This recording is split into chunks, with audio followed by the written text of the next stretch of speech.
Metro pharma city రద్దు చేయట్లేదు, airport metro రూట్లో మార్పులు.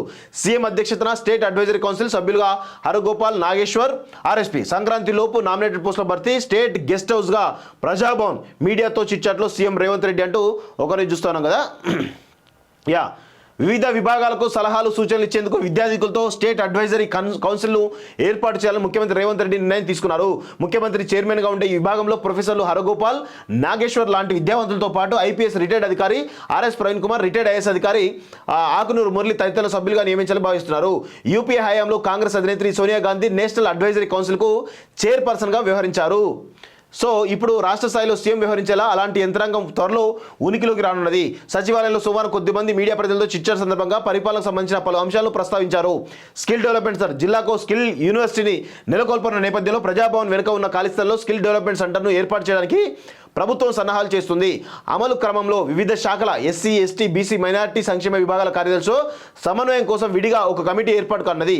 స్కిల్ డెవలప్మెంట్ వర్సిటీల్లో అంతర్జాతీయ ప్రమాణాలు కలిగిన ప్రముఖ పారిశ్రామికవేత్తలు, ట్రస్ట్ల ద్వారా శిక్షణ ఉండనున్నందున అలాంటి ఫ్యాకల్టీ బస్ చేసేందుకు వీలుగా మాజీ సీఎం క్యాంపు కార్యాలయాన్ని స్టేట్ గెస్ట్ హౌస్గా మార్చినట్లు సీఎం తెలిపారట.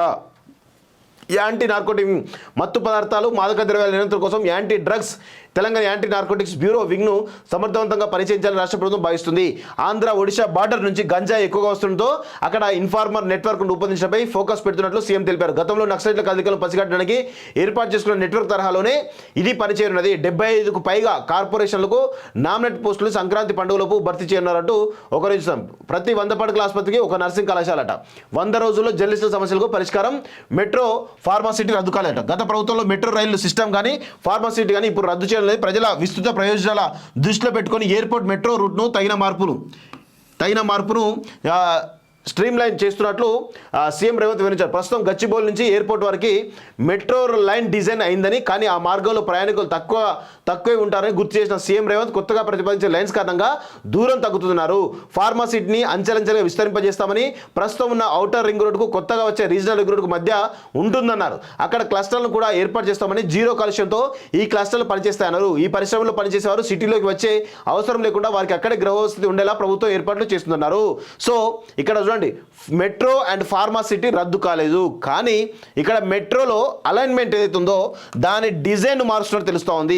ఇక్కడ విషయం ఏంటంటే, మనము ఇక్కడ ఒకసారి క్లియర్గా ఆలోచిస్తే గచ్చిబౌలి దగ్గర ఈరోజు మైండ్ స్పేస్ దగ్గర ఒక ఏది ఎండ్ ఉంటుంది, ఏది ఇక్కడ లాస్ట్ స్టేషన్ మైండ్ స్పేస్ దగ్గర ఉంటుంది. వాస్తవంగా ఇక్కడ మియాపూర్ దగ్గర ఉంటుంది, ఇక్కడ అఫ్జల్ గంజ్ దగ్గర ఉంటుంది. సో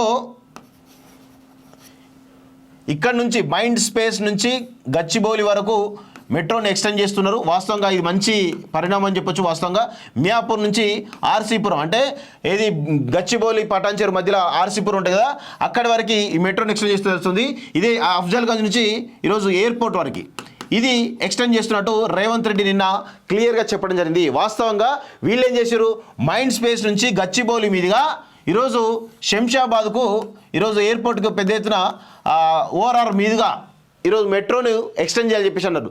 వాస్తవంగా ఈ రూట్ అంతా కూడా ఈ యొక్క ఏదైతే ఈ మైండ్ స్పేస్ నుంచి గచ్చిబౌలి మీదుగా ఏదైతే ఈ మెట్రో ఎక్స్టెన్షన్ జరిగిందో, వాళ్ళు ప్రపోజల్ ఏదైతే చేశారో మెట్రో 2 పనులు ఈరోజు ఇక్కడ అన్నీ కూడా దీనికి సంబంధించినటువంటి ల్యాండ్స్ అన్నీ కూడా ఈరోజు వీళ్ళ కల్వకుంట్ల సంబంధించిన బినామీల భూములు, వందల వేల ఎకరాల భూములు ఈరోజు కొన్నారు. కాబట్టి ఆ డిమాండ్ పెరగడానికి ఈరోజు ఈ మెట్రో అలైన్ నిర్మించారని చెప్పి అప్పట్లో మనం చెప్పడం జరిగింది. వాస్తవంగా కూడా ఈరోజు కేసీఆర్ బినామీలు ఎవరైతే ఉన్నారో ఈరోజు మైహోం రామేశ్వరరావు కానీ, ప్రతిమ కానీ, ఈరోజు ఎవడు ఆ వెంకటరామరెడ్డి అనేటువంటి వాడు వాళ్ళది కానీ, ఇంకా వేరే ఏవైతే ఉన్నాయో అన్ని కన్స్ట్రక్షన్ కంపెనీకి సంబంధించిన వందల వేల ఎకరాల భూములు ఇక్కడ వాళ్ళు కొనిపెట్టుకున్నారు. కాబట్టి అక్కడ నిర్మాణం చేస్తున్నారు. కాబట్టి ఈ మెట్రో అలైన్ డిజైన్ ఇప్పుడు ఇట్లా వేసేస్తే ఈ భూములకు 10 కోట్ల భూమి ఈరోజు 100 కోట్లు పలిగేటువంటి అవకాశం ఉందనేది ఈరోజు పెద్ద ఎత్తున ఆ రోజు ప్రచారం జరిగింది. అది వాస్తవం కూడా.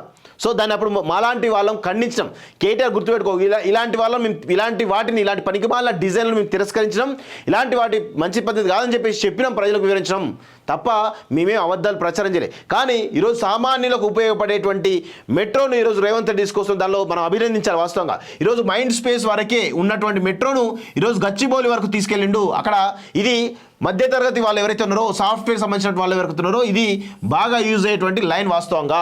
అదేవిధంగా ఇక్కడ మియాపూర్ నుంచి ఆర్సీపురం వరకు మెట్రో ఎక్స్టెండ్ అవుతుందంటే వాస్తవంగా ఇది కూడా అక్కడ ఉన్నటువంటి సామాన్యులకు ఉపయోగపడేటువంటి డిజైన్గా కనబడతా ఉంది. అదేవిధంగా ఇక్కడ అఫ్జల్గంజ్ నుంచి ఈరోజు ఎయిర్పోర్ట్ వరకు పోతున్నారు అంటే వాస్తవం కూడా ఈ సామాన్యులకు అందేటువంటి ప్రయత్నం. అక్కడ ఓల్డ్ సిటీ సైడ్ మెట్రో సరిగ్గా లేదు కాబట్టి అది కూడా పెద్ద ఎత్తున యూజ్ చేయడం అవకాశం ఉంటుంది. ఇలా ప్రజా సంక్షేమం కోసం జరగాల్సిన అవసరం ఉంది ఈ మెట్రో సిటీ. సో దానిలో ప్రజా రవాణా మధ్యతరగతి ప్రజా రవాణా జరగాల్సిన అవసరం ఉంది కాబట్టి దానిలో భాగంగానే రేవంత్ రెడ్డి చాలా స్పష్టంగా ఈరోజు పెద్ద ఎత్తున ఈరోజు మెట్రో అలైన్మెంట్ ఏదైతే ఉందో దాన్ని మార్చడం జరిగింది. దాని డిజైన్ మార్చి వేరే ఎక్కడ ప్రజలకు అవసరార్థం ఏదైతే ఉందో దాన్ని ఈరోజు ఎక్స్టెండ్ చేస్తున్నట్టు తెలపడం జరిగింది. దానికి వాస్తవంగా రేవంత్ రెడ్డిని ఆ దిశగా అభినందించాల్సిన అవసరం ఉంది. ఇక ఫార్మాసిటీకి సంబంధించి కూడా క్లియర్గా చెప్పడం జరిగింది. దాన్ని కూడా ఏది RRR మరియు ORR మధ్యలో కొంత క్లస్టర్ని మేము క్లస్టర్గా విభజించి అక్కడి నుంచి ఇబ్బంది కాకుండా అక్కడే గృహ సదుపాయాలు ఏర్పాటు చేయడం కూడా పెద్ద ఎత్తున ప్రయత్నాలు చేస్తున్నట్టు కూడా చెప్పడం జరిగింది. అంటే అవి రద్దు కావు కానీ వాటిల్లో ఏవైతే గతంలో తమ స్వార్థ రాజకీయ ప్రయోజనం కోసం తమ ఆర్థిక ప్రయోజనం కోసం ఆనాడు సీఎం కేసీఆర్ నిర్ణయం తీసుకున్నాడో దాన్ని కొంచెం మార్చి ఈరోజు ప్రజలకు అనుగుణంగా ఉండేటువంటి విధంగా ఈరోజు డిజైన్లు మార్పు చేయడం జరిగింది. ఇది ఇలా ఉండాలి పరిపాలన అంటే వాస్తవంగా. సో ఇది మేము పొగుడుతున్నట్టు కాదు కానీ ప్రజలకు అనుగుణంగా ఉండే పరిపాలన వస్తే అందరూ కూడా అభినందిస్తారు. ఆ విషయం అందరూ కూడా గుర్తుపెట్టుకోవాలి.